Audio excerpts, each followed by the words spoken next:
Je débarque au collège sous des trompes d'eau. Le chauffeur du bus m'a indiqué la direction. C'est à 300 mètres d'ici, en courant vous aurez une chance de n'être pas trop mouillé. Je ne cours pas. Je marche, très lentement. Je regarde le portail, l'allée, les grands arbres. Je me penche au-dessus des flaques d'eau. Je fredonne une chanson de 4 sous. L'eau du ciel me met en joie, et la joie, d'où qu'elle vienne, je la prends toute. Cheveux, vêtements et pensées, rien de moi ne reste au sec. Le collège est un ancien bâtiment de ferme du XVIIIe siècle. Des pierres blondes ceinturées d'herbes vertes. Dans l'aile gauche, les dortoirs. Dans l'aile droite, les logements des bonnes sœurs. Au centre, les salles de classe et, dans le milieu de la cour, une chapelle minuscule. On dirait la guérite d'un soldat. La maîtresse de maison y repose sous une cloche de verre. Elle a 102 ans. Sainte Agnès, sœur Bulle, comme l'appellent les filles, est morte au Gabon, il y a 70 ans. Elle avait 32 ans. Qu'est-ce qu'une religieuse pouvait faire au Gabon? Mystère. La version officielle, c'est le bien. Cette version ne fait qu'épaissir le mystère. J'ignore ce que c'est, faire le bien. On m'a souvent parlé pour mon bien, et ça me rendait sourde, mais ce n'est sûrement pas la même chose. À moins que ce ne soit simplement ne pas faire le mal, et ce serait déjà beaucoup. La sœur principale qui m'accueille a un visage enfantin. Elle m'invite à saluer la jeune sainte. Elle m'en parle comme on présente une grande malade, à voix basse, avec des précautions dans les mots. Sauf pour soulever un détail.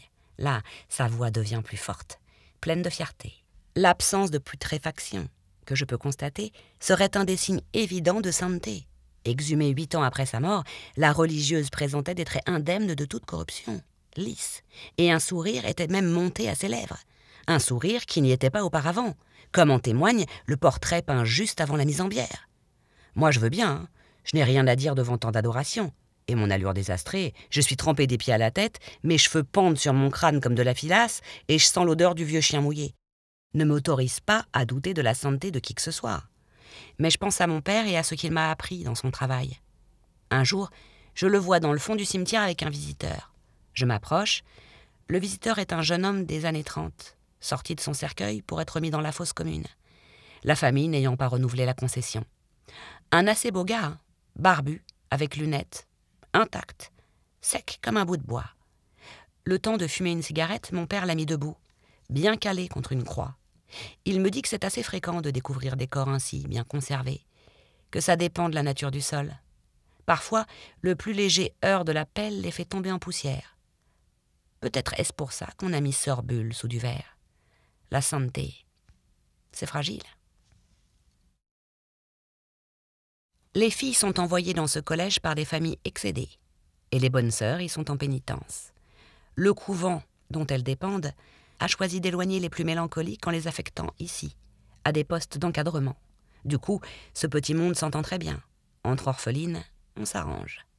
15 filles par dortoir, 14 regroupées autour de mon lit jusqu'à 2 heures du matin pour m'entendre raconter des histoires de cadavres. La plupart, inventées. Les récits de fugue ou de résurrection nous épuisent et, de 8 à 10 heures du matin, les professeurs ont devant eux des modèles de sagesse. Après 10 heures, la voix ensoleillée du professeur de français nous réveille. Racine, La Fontaine, Pascal, Montaigne et les autres sortent des caveaux de la grande littérature pour entrer dans nos cœurs d'adolescentes. Les semaines passent, les mois, les années. Je suis une élève exemplaire, sauf pour les sciences et les mathématiques. J'ai peu de goût pour la langue des savants et des experts comptables. Je préfère le doux parler des anges, le bruissement des alexandrins et le son rocailleux du latin. Je ne fais plus de fugues. J'ouvre des livres. Je ne m'invente plus de noms et je n'ai menti que sur un point. J'ai prétendu être juive pour échapper aux cours d'instruction religieuse. C'est pas vraiment mentir. Juif, c'est un nom de loup. Pendant mon absence, les jumeaux ont inventé un nouveau genre de catastrophe. Ils échangent leurs vêtements, leurs prénoms et jouent des tours aux commerçants. Ma mère entre dans les boutiques comme elle entre partout, précédée par son rire. Elle explique. Mes enfants, j'en ai 3, n'ont jamais su tenir en place. La grande partait au bout du monde, les jumeaux mélangent leurs noms. Que voulez-vous, c'est mon destin. J'ai engendré des amérantes. Et elle rit de sa formule, sans voir qu'elle est seule à y trouver une drôlerie. Mon père, lui, s'assombrit. Je le vois bien. Je sais que les morts n'y sont pour rien. Il les manie comme hier les caisses, les cordes et les bâches du chapiteau. Ce qui l'ennuie, ce sont les vivants, et plus particulièrement l'un d'entre eux qui se rend un peu trop souvent à la maison. La situation est simple. Ma mère a trouvé du travail chez un fleuriste, et le fleuriste a trouvé ma mère. Dans le cirque, ils étaient une dizaine à rôder autour de ma mère. À présent, il n'y en a qu'un seul. Je regarde, de loin, de 3 mois en 3 mois. Dans les livres que je lis, il y a plein d'histoires comme ça. Dans un poème de Paul Éluard, je viens de trouver ma mère, du moins son reflet. C'est un très beau poème. J'ai 17 ans et j'aimerais bien qu'un jour un homme écrive pour moi ce genre de choses. La vérité, c'est que j'aimais. La vérité, c'est que j'aime. De jour en jour, l'amour me prend première. Pas de regret, j'ignore tout d'hier. Je ne ferai plus de progrès.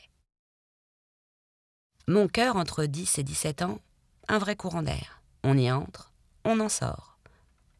Dans un carnet, je tiens la liste des passages. Élisabeth Granville, c'est une des rares filles à ne pas rentrer chez elle les fins de semaine. Nous avons la même marraine. Élisabeth Granville est un petit miracle. Plus elle fait provision de mauvaises notes, et plus les professeurs lui sourient. C'est le genre de fille dont on aime la santé. Une hirondelle égarée dans une salle de classe. Posée sur une chaise, ses ailes repliées, elle guette le printemps, l'ouverture en grand des fenêtres. Je lui fais ses rédactions, je l'aide aux examens. En échange, elle reste à mes côtés, dans le dortoir, à la cantine, en classe, partout. Cette fille, rien que d'être à côté d'elle, je me sens bien. Légèrement ivre. J'aime sa peau blanche, ses yeux verts, ses longs cheveux noirs, sa manie de dire toutes les vérités, même celles qui ne l'arrangent pas. Les rumeurs de l'amour affolent les adolescentes que nous sommes, presque aussi recluses que Sainte Agnès dans sa bulle. Nous parlons beaucoup des garçons. Élisabeth Granville est la seule à en avoir vu de près, de si près que, dit-elle, « J'aurais pu être mère ». Cette confidence nous impressionne. Au collège, nous avons donc une sorcière en même temps qu'une sainte. Sœur Adrienne. On murmure à son sujet une histoire rose et noire comme la vie, parfois, se permet d'en écrire. Un amoureux longtemps attendu, longtemps espéré, décapité dans un accident de voiture, le jour où il allait lui faire sa déclaration. Pendant 1 semaine à l'aube, sœur Adrienne se rendait sur les lieux de la catastrophe et contemplait longuement chaque détail du paysage. À la fin de la semaine, elle découvrait la bague de fiançailles dans un fossé, de l'or blanc dans un écrin d'ortie verte. Le soir, elle entrait dans une église de campagne et glissait la bague au doigt d'une vierge en plâtre. 1 mois plus tard, elle cognait à la porte d'un couvent. J'aime beaucoup cette histoire. Elle ressemble à celle que je trouvais dans les yeux de mon loup. Sœur Adrienne est la personne la plus douce qui soit. Jamais un mot plus haut que l'autre. Quand elle nous surprend dans nos bavardages nocturnes, elle ne nous fait aucun reproche. Elle nous regarde en souriant, accepte un bonbon ou une tartine de pâté, un verre de cidre. Nous organisons souvent des pique-niques avec les provisions que les filles ramènent de chez elle, le lundi. Puis elle repart, aussi furtive dans ses départs que dans ses venues. Nous ne l'entendons jamais arriver comme si, au lieu de marcher, elle glissait à quelques millimètres au-dessus du sol, 2 petites ailes battantes cachées sous sa robe de coton gris. Maryse Nonchalon, c'est ma marraine. Elle nous loge, Élisabeth et moi, du vendredi soir au lundi matin. Elle est jeune encore, ou plutôt, pour nos yeux de jeune fille, elle n'est vieille que de 40 ans. Elle a été une des premières pensionnaires de Sainte Agnès. Depuis, elle s'est mariée, elle a divorcé et elle vit en donnant des cours de chant. Elle nous laisse une liberté entière, intransigeante seulement sur les horaires des repas et l'absolue nécessité de nous laver les mains dès que nous rentrons chez elle. Elle-même prend plusieurs douches par jour, ce qui nous fait rire. Madame Nonchalon, à force de vous laver, vous allez fondre comme du savon. Elle rit à son tour. Il y a très peu de gens qui savent rire de leur folie. À part son obsession de l'hygiène, Maryse Nonchalon est tout à fait imprévisible. Elle nous raconte que son divorce s'est joué sur une seule intonation. Mon mariage a duré 3 ans, jusqu'au jour où des fausses notes sont apparues dans la voix de mon mari. Pas vraiment des mensonges. Pire que ça, des zones froides qui s'étendaient dans sa manière de me parler. Tout s'est décidé sur un rien. Un agacement parce que je mettais trop de temps pour m'habiller avant d'aller dîner chez des amis. J'ai aussitôt su que c'était fini. Je me suis dit que la vie était brève et qu'il n'y avait aucune raison de le passer auprès d'un aussi médiocre chanteur. Je n'avais pas grand-chose à lui reprocher. Que cette voix d'où la douceur était partie, où ne restait qu'une familiarité distraite. Un détail, en somme, mais l'amour réside dans les détails. Nulle part ailleurs. Vous êtes jeune, mesdemoiselles, vous êtes mignonne. Bientôt vous sortirez de la forêt des études et vous entrerez dans la clairière de la vie. Vous y danserez, vous y pleurerez, vous y perdrez et vous y gagnerez tout. parfois dans le même instant. On peut tout donner dans cette vie, donner étant la plus charmante façon de perdre. Tout, sauf une chose. Ce que je vous dis là vient de ma grand-mère. Quelques heures avant sa mort, une femme de la campagne, la seule communiste de son village. Les cendres étaient tombées sur elle toute sa vie. Un enfant handicapé, un autre mort en camp de concentration, des maladies, des misères, comme s'il en pleuvait. Un jour, j'avais alors 12-13 ans, je lui ai demandé « Mais qu'est-ce qu'il y a de plus important dans la vie ?» Je n'ai pas oublié sa réponse. « Une seule chose compte, petite, c'est la gaieté. Ne laisse jamais personne te l'enlever. » Elle disait gaieté, je suppose que les religieux diraient joie. Mais ma grand-mère ne fréquentait pas ces gens-là. J'ai depuis vécu sur cette parole. Au fond, mon mari n'a jamais su la vraie raison de notre séparation. C'était pourtant simple. Quand je me suis mariée, la gaieté était dans mon cœur. Si j'ai divorcé, c'est parce qu'elle menaçait d'en partir. Bastienne Ormin, une cousine d'Élisabeth. C'est pour elle que nous organisions des fêtes dans le milieu de la nuit. C'est un des rares moments où elle grignote quelque chose. Bastienne est anorexique. Elle se nourrit du pain des anges. Rien, du vide. Ses parents sont des fermiers. Chez eux, on ne parle pas, on mange. Ce qu'on ne dit pas, on l'engloutit. Sa mère passe des matinées dans la cuisine à découper des poulets, désosser des lapins, remuer des sauces au vin, cuire des tartes aux poireaux et des gâteaux de riz. Je suis invitée chez eux et j'en ressors malade. Ma mère ne m'a pas habituée à de tels festins. Des meurtres plutôt que des repas. 3-4 heures à table. Et la mère de Bastienne, parfaite dans le rôle de l'assassin. Insupportable de prévenance, malfaisante par bonté. « Mangez, mais mangez donc. On sait ce que c'est à votre âge, on a toujours faim. Reprenez-en. » Ce sont les 4 premiers noms de ma liste. Il y en a d'autres. Aucun n'est connu de mes parents.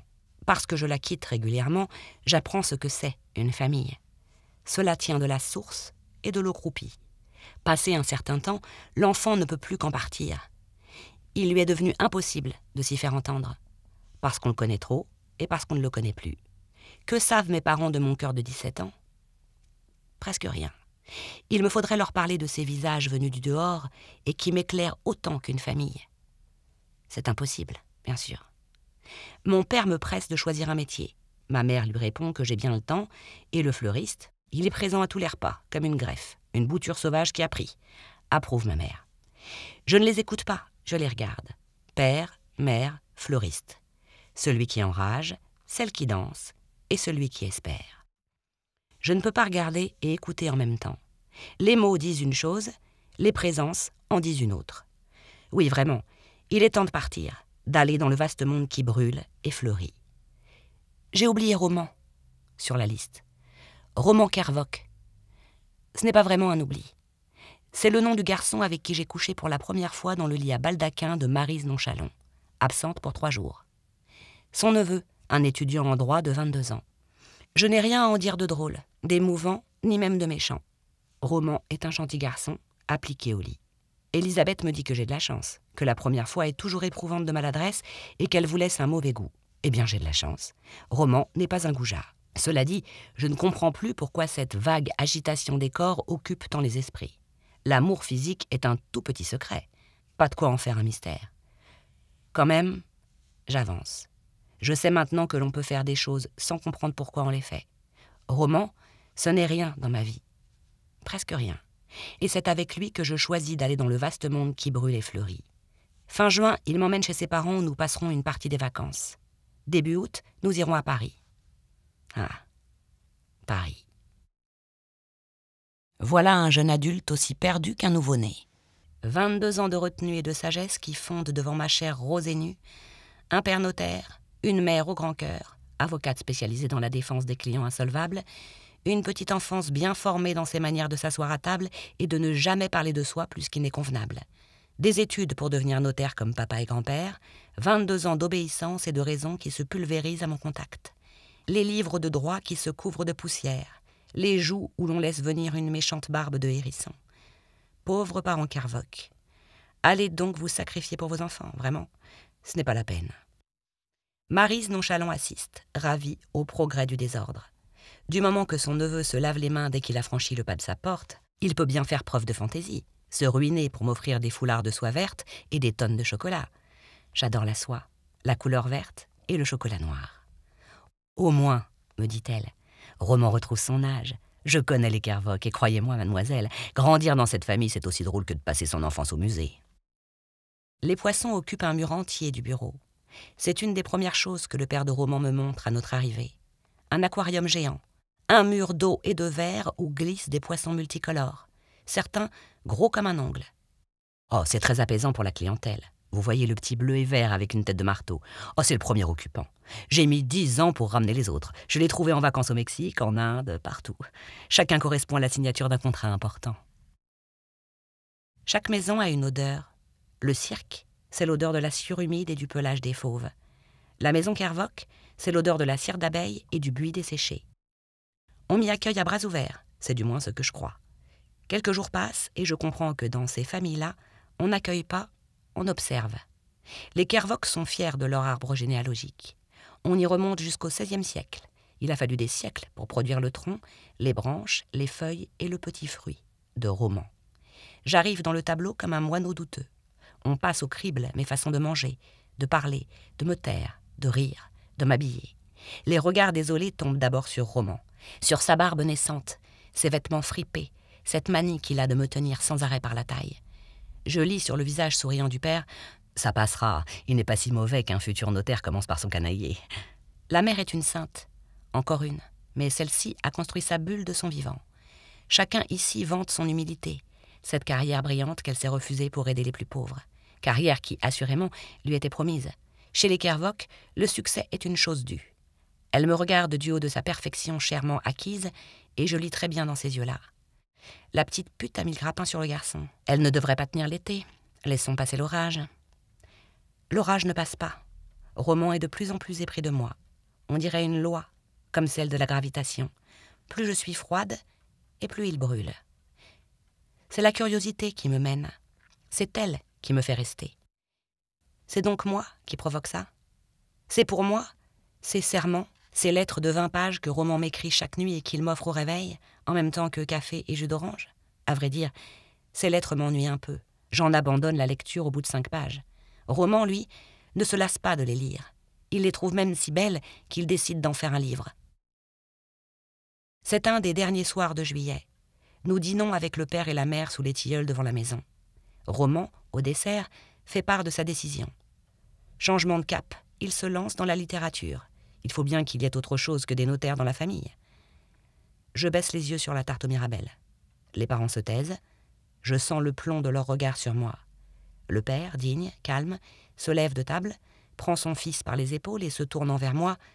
« Vous permettez, mademoiselle, je souhaiterais dire 2 mots à Roman. » Ils entrent dans le bureau aux poissons.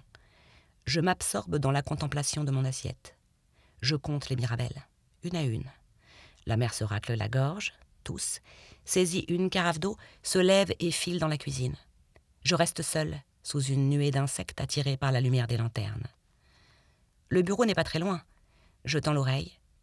D'abord la voix basse du père, puis celle plus tremblée du fils. Soudain, un grand bruit. Et maintenant, une rumeur comme au bord des étangs par vent faible. Roman, le gentil Roman, le doux Roman, à court d'arguments, a empoigné un cendrier de cristal et l'a lancé sur l'aquarium. Le verre a éclaté, l'eau s'est répandue dans la pièce. Les poissons gigotent sur la moquette. Le petit bleu et vert agonise sur un dossier d'héritage. Nous voilà tous les 4, Roman, ses parents et moi, de l'eau jusqu'aux chevilles, à nous regarder en silence. J'éclate de rire, je prends Roman dans mes bras et je l'embrasse longtemps. Longtemps. Cette fois, la curiosité cède le pas à l'amour. Comment ne pas tomber amoureuse de celui qui provoque un déluge sur des siècles de sérieux et de bon goût? Trop tôt pour te marier, fillette. Ton père et moi, nous voulons bien te donner notre accord, mais méfie-toi. La prison, charmante, confortable, reste une prison. Pour un rien on y entre, et ensuite il te faudra beaucoup pour en sortir. Je ne dis pas que Roman serait ton geôlier. Il est charmant, ton ami. Je dis bien pire. Vous serez tous 2 prisonniers. Il n'y a pas de gardien dans la prison.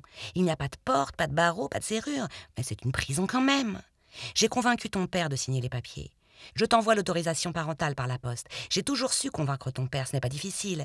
Il est comme beaucoup d'hommes, il confond l'autorité et la colère. Il a d'abord hurlé quand je lui ai annoncé votre mariage. 1 heure après, il s'interrogeait sur les vêtements qu'il porterait ce jour-là. Avec les formulaires, j'ai glissé un peu d'argent dans l'enveloppe. Un mariage, ça coûte cher sur tous les plans, ma jolie, même si vous ne passez pas par l'église. Je me demande bien pourquoi, d'ailleurs. Moi, j'aurais fait l'inverse. Même si ce n'est pas possible, j'aurais aimé n'épouser ton père que devant les anges. Ils font de bien meilleurs témoins que des fonctionnaires de mairie. Enfin, je divague. Il y a des choses obligées dans la vie, où on estime qu'elles sont obligées, et cela revient au même.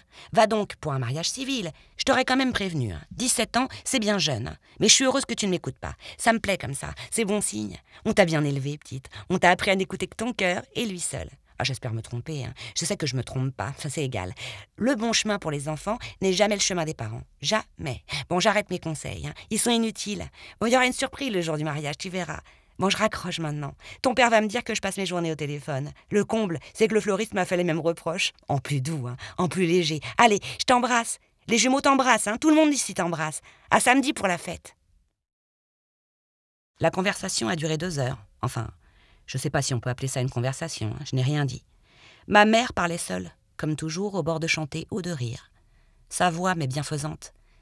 Que ma mère soit là, quelque part, vivante dans la nuit de province, me parlant à moi qui viens de m'installer dans la nuit de Paris, que la voix magique résonne 1 heure après que l'on a installé le téléphone dans le studio près de la Bastille, cela suffit à ma joie. C'est un bon remède contre la mort. La mort, la misère, la folie, je les ai vus tout de suite en rentrant dans Paris. Porte d'Orléans. 3 gargouilles veillant sur la grande ville. Mort, misère, folie. Puis j'ai oublié cette vision. Je suis devenue parisienne. Pressée, soucieuse, gaie, dépensière, ruinée. Vivante au milieu d'une ruche de souffrance et d'argent. On peut toujours s'arranger. Ce qui manque ici, on le retrouve là. Un jour, comme pour les amitiés du collège, j'ai fait le point dans un carnet. J'ai noté les endroits qui me plaisaient le plus à Paris. Le jardin du Luxembourg, les arbres du musée Rodin, les petits squares, etc. J'ai regardé l'ensemble que ça faisait et j'ai souri. Ce que j'aime dans Paris, c'est la campagne. Mon coin préféré, c'est le cimetière du Père-Lachaise. J'y retrouve les touches lumineuses de l'enfance, un peu de cette gaieté venue du cirque et poursuivie jusqu'au milieu des tombes. Les avancées surprises d'un feuillage entre les croix, les sautillements du soleil sur les graviers des allées et l'opéra de ma mère. Nous avions un jardin à côté du cimetière. L'été, ma mère y mettait le linge à sécher. Elle étalait les draps blancs frais sur l'herbe verte, en chantant des airs italiens. Les morts étaient aux premières loges. Ils devaient se régaler. Elle est éternelle, ma mère. Je sais bien que la mort entrera un jour dans son corps et que l'âme en sortira pour ne pas manquer d'air, pour continuer de battre la campagne ailleurs, autrement. Je sais bien, mais en attendant ce jour qui n'est surtout pas à attendre, je prends un plaisir fou à entendre sa voix. L'entendre, pas l'écouter. Les mots n'ont pas si grande importance. Qu'avons-nous à nous dire dans la vie, sinon bonjour, bonsoir, je t'aime et je suis là encore, pour un peu de temps vivante, sur la même terre que toi.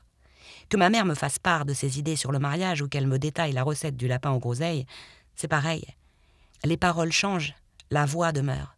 La voix qui fait son travail essentiel, qui salue, qui répète, qui insiste. Je suis là et donc tu es là aussi, vivante, comme moi. Pourquoi inventer plus ? C'est suffisant comme échange. Donc après le déluge, le mariage. L'eau de l'aquarium a été épongée, les poissons sont partis dans la poubelle, le père de Roman a fait une estimation de ses pertes. Il y en a pour plusieurs millions. La situation, nous dit-il, est simple. Soit Roman continue le chemin des études et on n'en parle plus, soit il persiste à jouer l'artiste et dans ce cas, il s'engage à rembourser. Roman, pâle, s'approche de ses parents, les embrasse, il me prend par la taille et nous sortons. Sur le seuil, il se retourne, s'adresse à sa mère.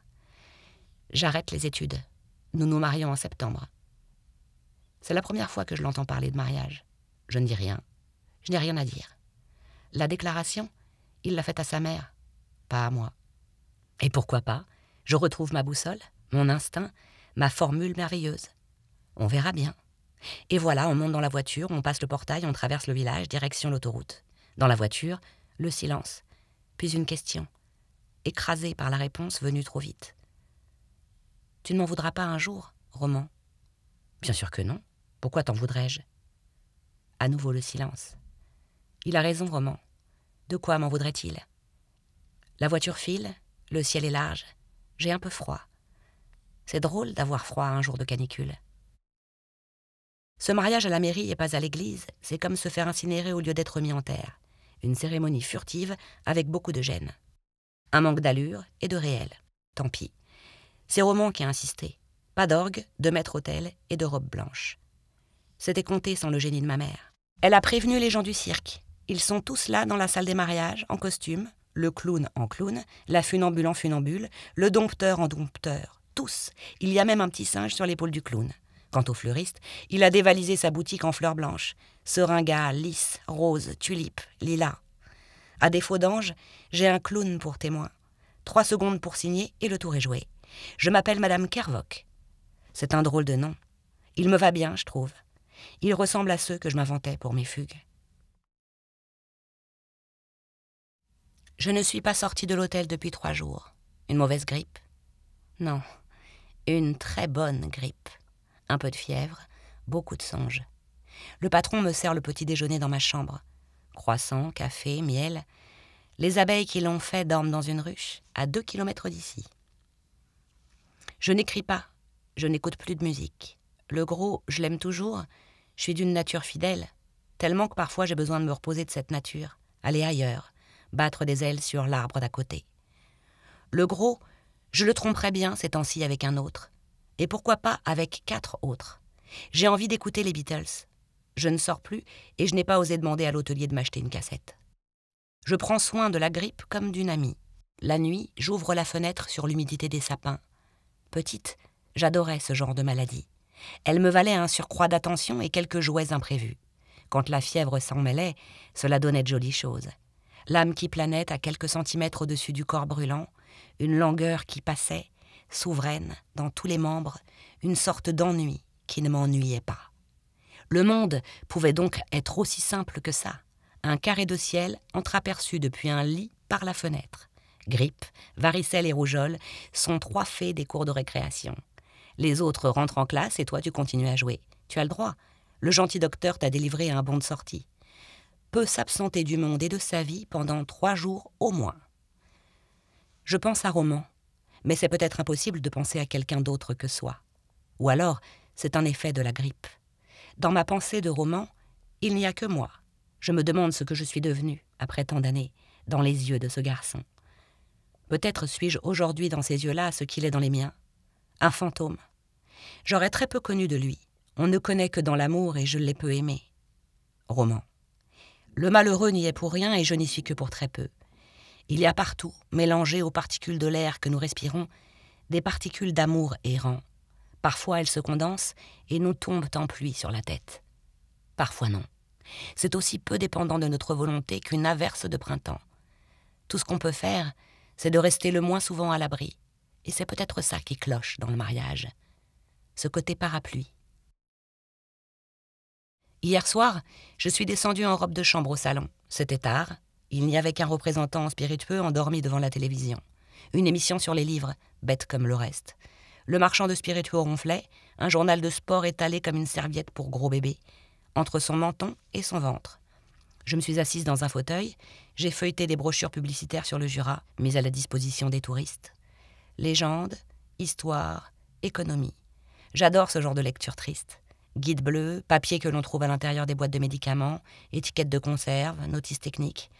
Je lis lentement. À peine suis-je arrivée au bout d'une phrase que je l'ai oubliée.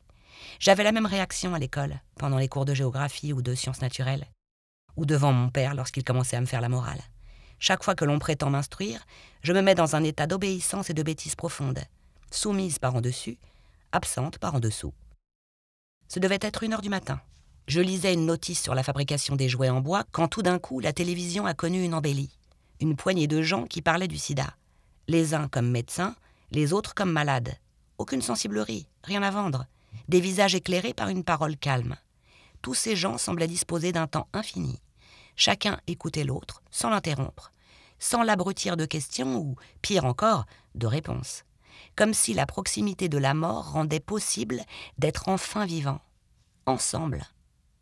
La beauté de ces visages m'a reposée comme de l'eau fraîche. Je suis remontée dans ma chambre. Le sommeil est venu tout de suite. La vie de couple, je le découvre en 15 jours. C'est épuisant. 15 jours, c'est assez pour voir. C'est même trop long. Tous les apprentissages sont épuisants. Les premières nuits, je n'arrive pas à fermer l'œil à cause de la présence de Roman à mes côtés. L'été, chez ses parents, nous avions chacun notre chambre. L'amour, nous le faisions à la sauvette. Il avait un goût de fruits volés. Le sommeil restait une affaire privée, chacun chez soi, allongé entre les draps blancs, au fond d'une barque d'ombre. Le sommeil est comme l'enfance, impossible à partager, sauf avec un loup. Je mets 15 jours à trouver la bonne position dans le lit conjugal. Je m'endors sur le ventre, la tête tournée vers le mur, oublieuse, légère. Roman me facilite les choses en ne me rejoignant que très tard, après avoir veillé sur ses écritures. Toujours ses lettres d'amour.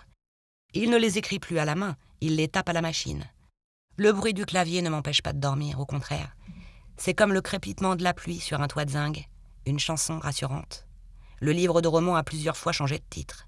Il s'est appelé « Affranchissement », puis « Retour à l'envoyeur », aujourd'hui « Désastre ». C'est moi qui ai soufflé ce titre à Roman, « Désastre ». Pour un recueil de lettres d'amour, ça sonne bien. J'ai trouvé une place de vendeuse dans une parfumerie. Je ramène assez d'argent pour les courses, le loyer et le ruban de la machine à écrire. C'est une situation qui correspond à ce que j'imagine de l'état de marié. Tout pour toi, mon chéri. Tu restes à la maison, ne te soucies que d'écrire, je te nourrirai. Je me trouve assez belle dans le rôle de servante de l'artiste. Je m'aime bien dans cette image. Et j'ai pris un amant, tout de suite, à peine entré dans le studio vide. Pas un type comme les clientes de la parfumerie en prennent. Ce métier m'amuse autant que de jouer à la dinette. On disait que tu étais cliente et que j'étais la vendeuse. Le mariage aussi ressemble à la dinette. On disait que tu étais le mari et que j'étais l'épouse. Au magasin, j'ai vite appris les histoires d'adultère du quartier. Je ne vends pas que des parfums. Je m'occupe des femmes qui viennent se faire épiler dans une petite salle en arrière du magasin. Elles causent entre elles. J'écoute.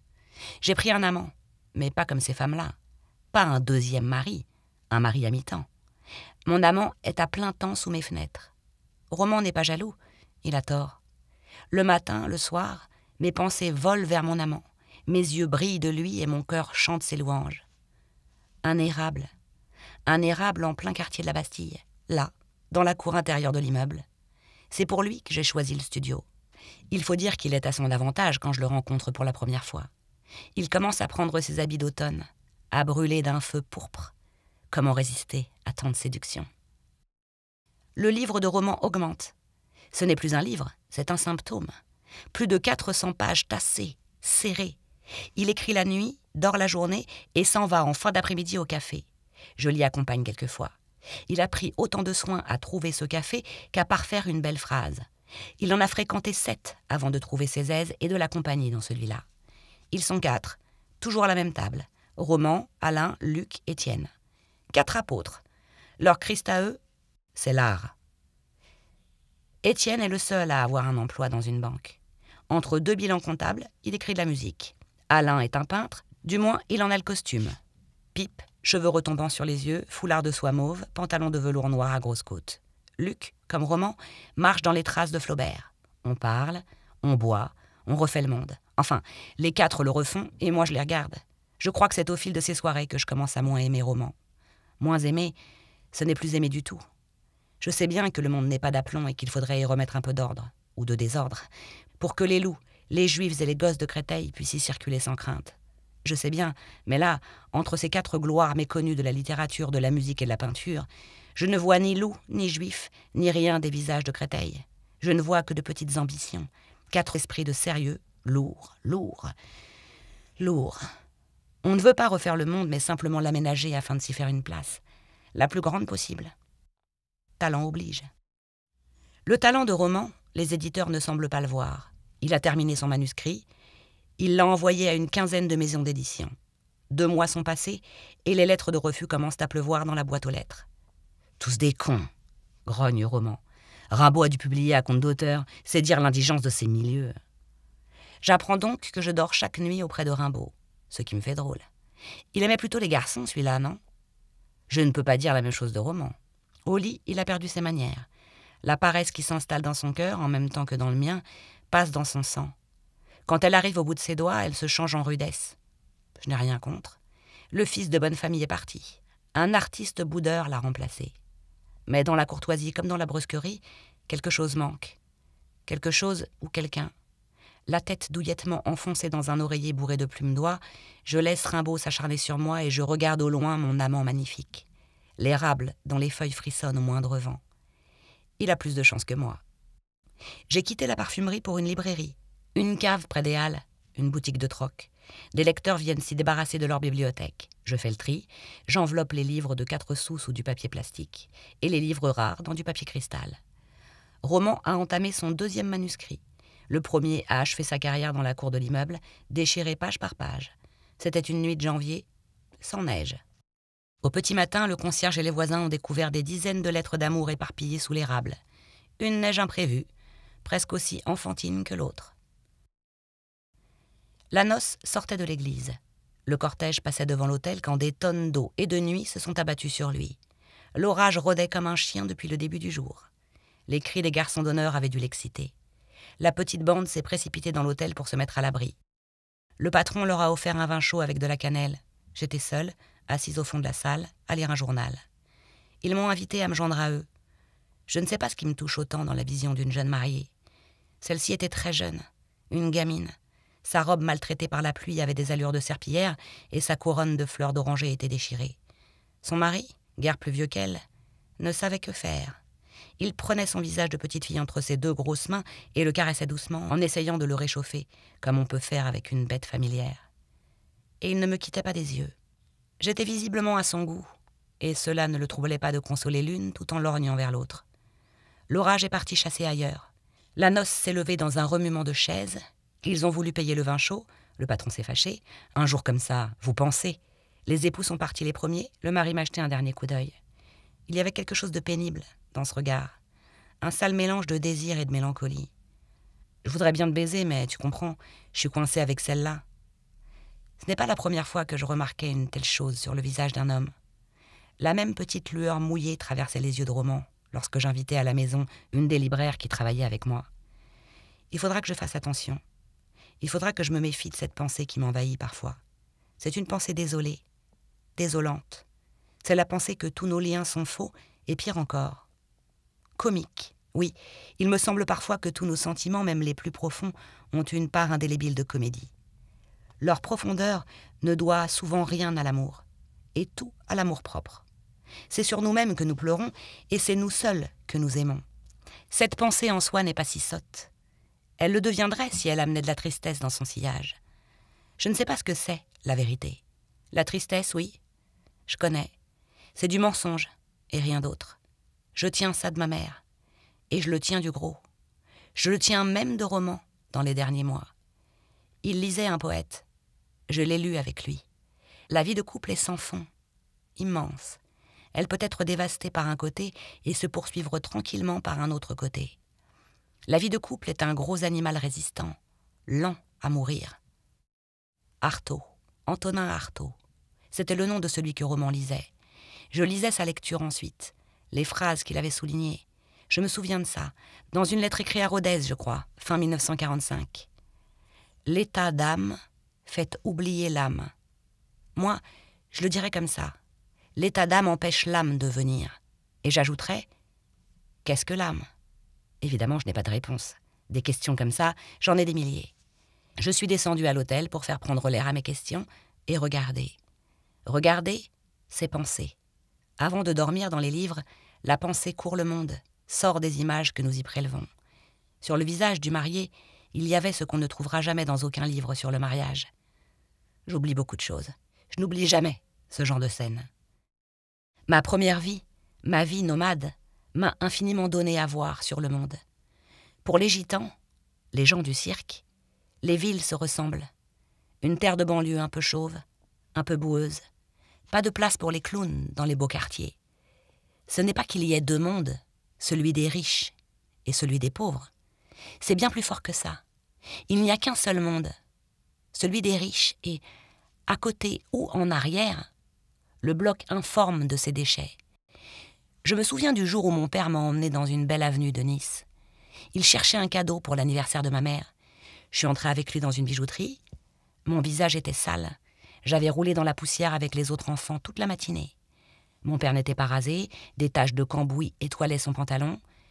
Je n'oublierai jamais le regard de la vendeuse sur mon père. L'expérience de l'humiliation est comme celle de l'amour. Inoubliable. Je ne sais pas ce qu'est l'âme. Je sais très précisément dans quelle partie du corps elle s'évapore, jusqu'à s'anéantir. Un minuscule point sombre dans la prunelle des yeux. Le mépris. Le pire, c'était l'étincelle revenue dans le regard de la vendeuse, le visage qui s'ouvrait devant la liasse de billets que mon père sortait de sa poche. Les yeux des hommes sont plus changeants que les yeux des loups. Ce qu'on y voit est beaucoup plus terrible. Mes années romans prennent fin. Je ne m'en aperçois pas tout de suite. Pour qu'une chose se termine, il faut qu'une autre chose commence. Et les commencements, c'est impossible à voir. Cela fait 7 ans que nous sommes ensemble. J'ai pris goût à cette vie un peu fade. Avec le mariage, quelque chose de vivant s'est éloigné, et cet éloignement me repose. J'imagine que c'est ce qu'on appelle la vie de couple, la fin de l'enfance. J'imagine que cette fin est inévitable. Les fugues ont cessé, c'est ma mère qui me le fait remarquer. Elle se trompe un peu, ma mère. Il y a eu quelques envolées pendant ces 7 ans. Quand on est une femme pas trop vilaine, ce n'est pas difficile d'aborder un homme dans les allées du Luxembourg et de lui dire une chose assez simple. Emmenez-moi.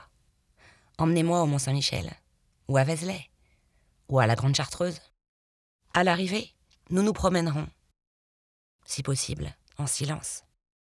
Le soir, je vous invite dans un grand restaurant pour déguster des huîtres, ou un bœuf bourguignon, ou un gratin dauphinois. À table, c'est vous qui déciderez du sujet de la conversation, moi je vous écouterai. C'est une des choses que je fais le mieux. Pour la nuit à l'hôtel, ce sera une chambre ou 2. Je ne sais pas encore, cela dépendra de vous, du plaisir que m'auront donné vos paroles. Nous partons immédiatement, là, tout de suite, sans prévenir qui que ce soit. Nous serons de retour demain dans la soirée. Je fais cette proposition une 20aine de fois en 7 ans. Je n'obtiens que 4 réponses. La plupart des hommes paniquent. Beaucoup sont désolés et m'expliquent avec un air de chien battu qu'ils ne peuvent pas s'absenter sans informer une foule de gens qui, bien sûr, ne seraient pas d'accord. Cela va de l'épouse à Dieu le Père. Rares sont ceux qui s'étonnent des lieux choisis, presque toujours des monastères. À cela, je réponds que je fais un pèlerinage, une envie subite de vieilles pierres et de chants, toutes choses qui poussent aux pieds des moines. Quant à Roman, au retour du premier voyage, je lui explique. Les gens du cirque me manquent, je les ai rejoints pour 2 jours. Je le ferai de temps en temps. Je ne lui manque à moitié lorsque je lui parle de la baie du Mont-Saint-Michel ou de l'abbaye de Hautecombe. C'est bien là que j'étais, même si ma soirée n'avait que peu à voir avec les jeux du cirque. Je ne suis pas fière de ces escapades. Je n'en suis pas honteuse. Ce ne sont pas vraiment des fugues. J'ai médité là-dessus, après la remarque de ma mère. Si je ne disparais plus, c'est que je n'ai plus besoin de disparaître. Le mariage est encore la meilleure façon pour une femme de devenir invisible. Roman écrit toujours. Pour ne pas mourir de froid en attendant la réponse des éditeurs, il a passé avec succès un concours de secrétaire de mairie. Papa notaire et maman avocate, déçus et rassurés, ont repris le contact avec leur petit garçon. Dans une enveloppe, ils ont glissé leur cadeau de mariage, un chèque en blanc, destiné à l'achat du studio. Double salaire, pas de loyer, nous voilà riches, ou presque. Je peux donc me ruiner en robes et en livres, de quoi m'habiller corps et âme. Un papier glissé sous la porte. Nous sommes conviés à une réunion des propriétaires de l'immeuble. Il s'agit de prendre une décision concernant l'érable qui a beaucoup grandi. Des branches cognent aux fenêtres et ouvrent un puits d'ombre dans la cour, irritant les habitants des 3 premiers étages. C'est un soir, je précise, c'est un mardi soir vers la fin avril. Un air de printemps partout. Du bleu insistant dans le ciel, des fleurs qui s'apprêtent à exploser, des parfums qui commencent à rôder. Roman ne m'accompagne pas. Ce genre de réunion, j'en ai des dizaines par jour au bureau, vas-y seul. Il y a 30 personnes autour de la table. Je n'en connais qu'une poignée. Du beau linge. Un psychanalyste qui exerce sur le même palier que nous, une pâtissière, un huissier, un retraité de l'armée.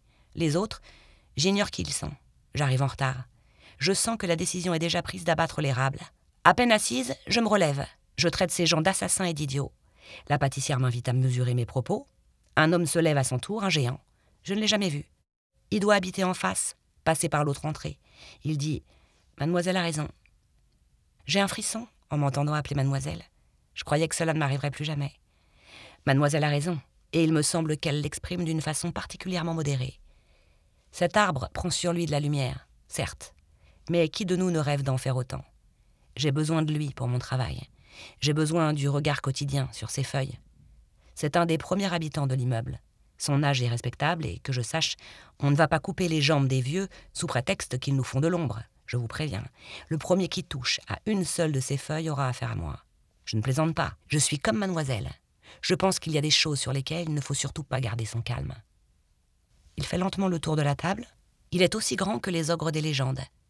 Il s'arrête devant les propriétaires des 3 premiers étages. Je demande un vote à main levée, qu'on en finisse avec cette réunion sans objet. Finalement, personne ne viendra abattre l'érable. On décide simplement d'en rediscuter l'an prochain. Le géant m'invite à fêter chez lui notre victoire. Chez lui, je suis incapable de dire à quoi ça ressemble. La porte n'est pas refermée qu'il me prend dans ses bras, me soulève et m'embrasse, m'étouffe presque.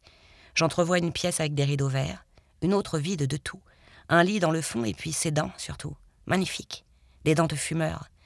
La réunion des propriétaires, pauvre roman, va durer 3 heures entières, 1 heure d'amour, 2 heures à dormir dans les bras de l'ogre aux dents jaunes. On ne s'est pas dit un mot, je suis amoureuse. Je comprends ce que c'est d'être amoureuse. On ne m'avait jamais expliqué. Un mari de 7 ans ou des aventures de 2 jours ne pouvait m'instruire là-dessus. C'est la première fois de ma vie que je fais l'amour. Tout ce qui a précédé n'était rien. Tout ce qui existait avant n'existait pas. On peut coucher avec la terre entière et ça ne change rien. Tant que le cœur n'est pas atteint, le corps reste vierge. Je ne suis pas mariée. Je n'ai pas 24 ans. J'ai cet âge éternel de la première fois dans l'amour. À mon réveil, je regarde mon amant dans le noir avec sa couronne d'étoiles. L'autre amant, l'érable que nous avons sauvé ce soir. À travers ses branchages, je reconnais mon studio et par la fenêtre ouverte, contre le mur du fond, l'ombre de Roman penché sur un manuscrit. D'un appartement à l'autre, 10 mètres. Les plus petites distances sont des distances infranchissables. Le gros est en pleine forme. Je lui ai mis des piles neuves. La nuit, il joue pour mes beaux yeux la sonate pour violon numéro 3 en ut majeur, BWV 1005. C'est ce qui est marqué sur la cassette. BWV 1005. Je verrais bien ça sur une plaque d'immatriculation de voiture. Et le gros au volant, roulant à toute allure, nuque raide, visage fermé, grave comme un pape. Il y a 3 choses qui m'apaisent ces temps-ci. L'écriture, le vin d'Arbois et la sonate numéro 3. Les 2 premières sont liquides, encre et vin. La 3e est aérienne, elle et joie. Je l'écoute la nuit, comme on s'attarde devant une équation à plusieurs inconnus. Cette musique-là s'empare de la vie brute, faite d'attentes, de fatigues et d'ennuis. Elle cherche si peu à oublier cette substance des jours ordinaires qu'elle en fait sa base, sa nourriture, sa terre d'envol.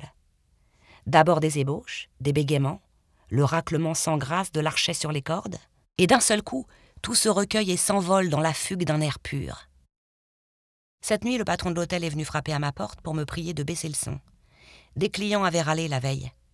Comme la musique était vraiment forte, je ne l'ai pas entendu, il est entré et m'a surprise en train de parler au gros. Il a eu peur une seconde. Je lui ai dit que j'étais là pour écrire un livre et que la musique m'inspirait. Et j'ai baissé le son. Il était satisfait. Il venait d'avoir la réponse à la question qu'il n'osait pas me poser depuis mon arrivée. Qu'est-ce qu'une jolie femme vient faire dans ce coin perdu ? Quel chagrin vient-elle couver ? Écrivain, ça lui a plu. Le lendemain, il m'a invité à déjeuner avec sa femme. Au dessert, il m'a dit « Oh, vous savez, je comprends. L'inspiration, ça ne se discute pas. Maintenant, c'est la morte saison. Nous n'avons pas tant de clients que ça, et les prochains, je leur expliquerai pour le bruit. Vous pouvez écouter votre musique comme vous voulez, n'en parlons plus. »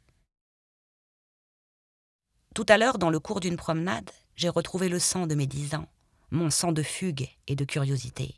Je suis passée devant une maison de retraite et j'y suis entrée. Dans les couloirs, plein de vieilles femmes en robe de chambre. Je ne me suis pas attardée. Personne n'aime voir trop longtemps des vieillards. Même les vieux n'aiment pas ça.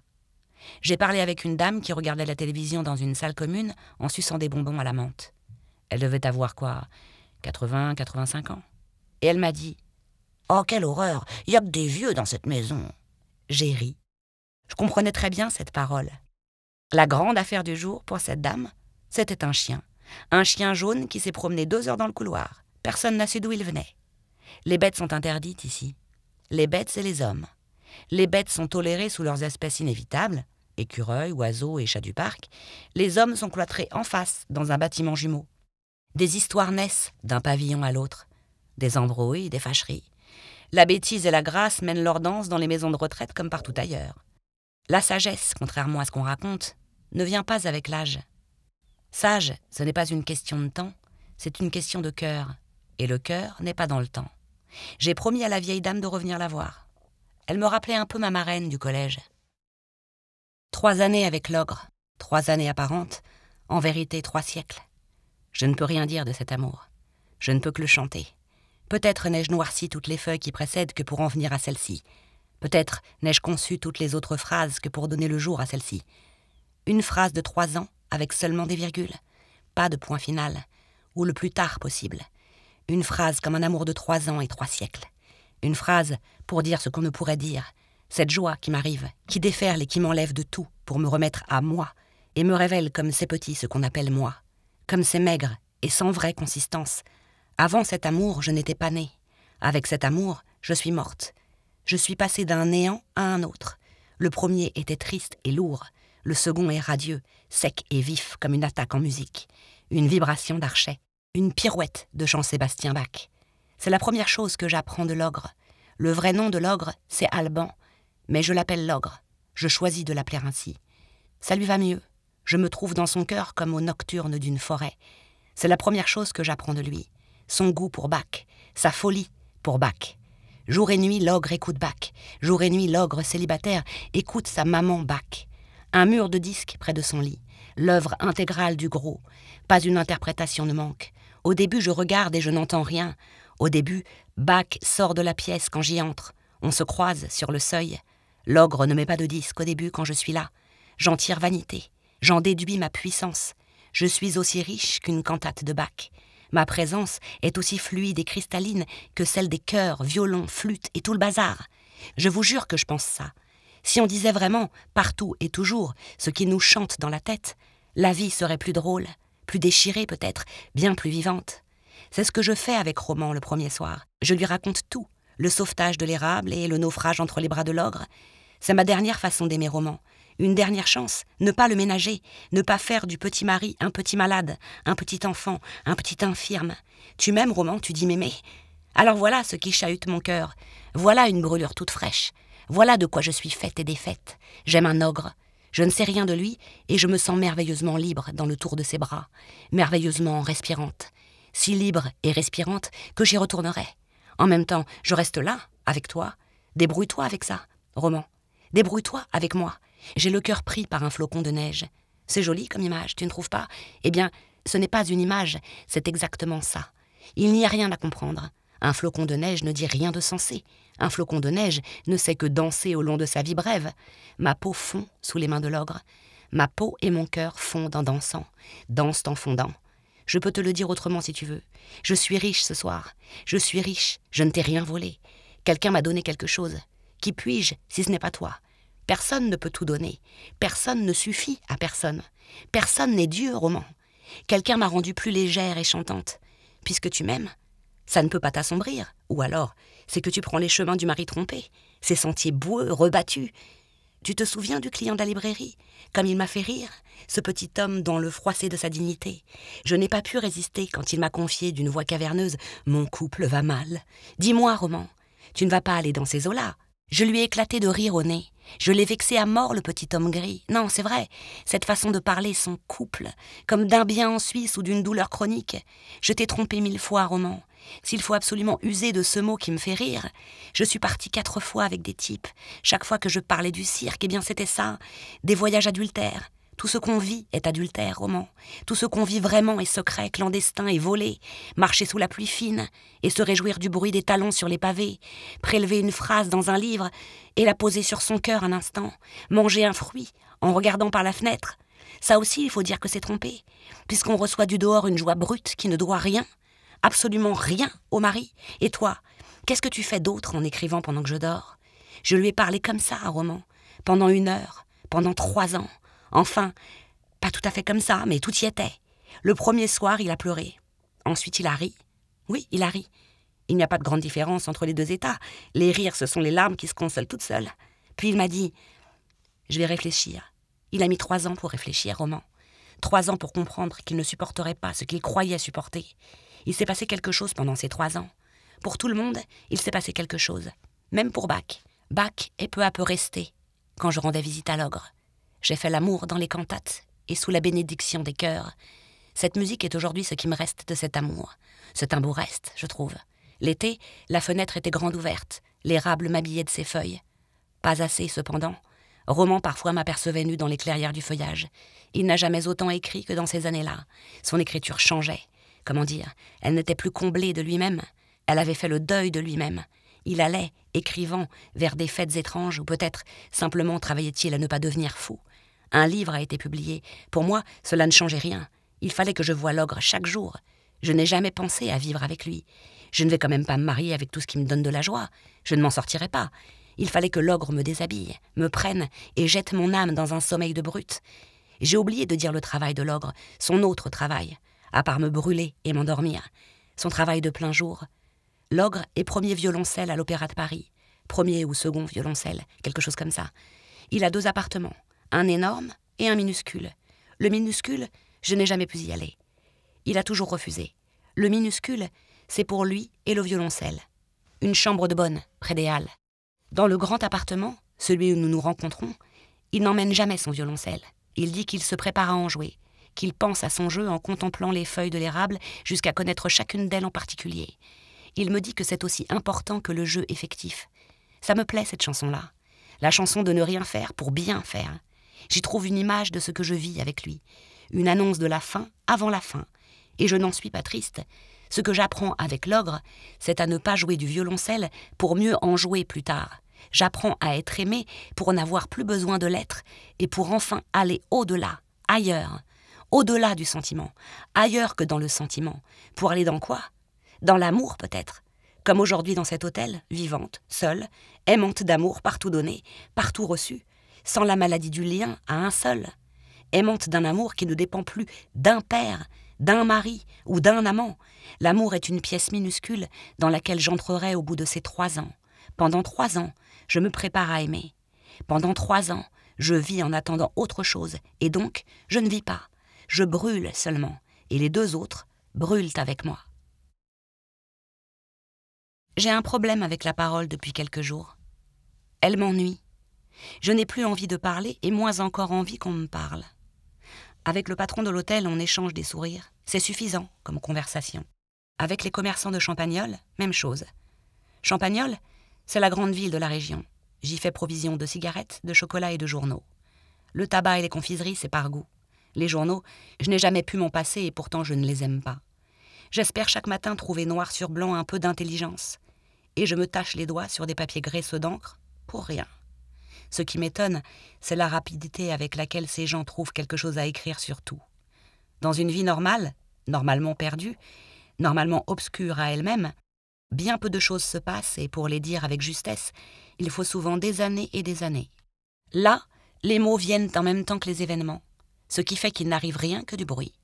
C'est une question d'argent, je suppose. Tant de pages à remplir chaque jour, coûte que coûte. D'argent et d'angoisse. Il en va du silence comme de l'amour. On passe sa vie à les fuir. L'autre jour, je suis allée à la maison de retraite. La vieille dame était toujours seule, devant la télévision. Elle s'est précipitée sur les bonbons à la menthe que je lui apportais. Je me suis assise à côté d'elle et je regardais l'émission. Un animateur, rempli de la jouissance d'être là, si jeune, si parfumé, si beau et si bien payé, interrogeait une actrice. Il lui a posé une question. « Vous vous retrouvez sur une île déserte avec un seul compagnon. Que choisissez-vous ? Un amant qui vous fera l'amour sans fin, mais ne vous dira jamais un mot, ou un homme qui ne vous touchera jamais et avec qui vous pourrez parler de tout ?» Elle a pris la réponse que l'animateur n'attendait pas. L'homme qui parle. Étonné, sans doute un peu déçu, il lui a demandé les raisons de son choix. Elle a dit « Le sexe, ça ne dure pas toujours.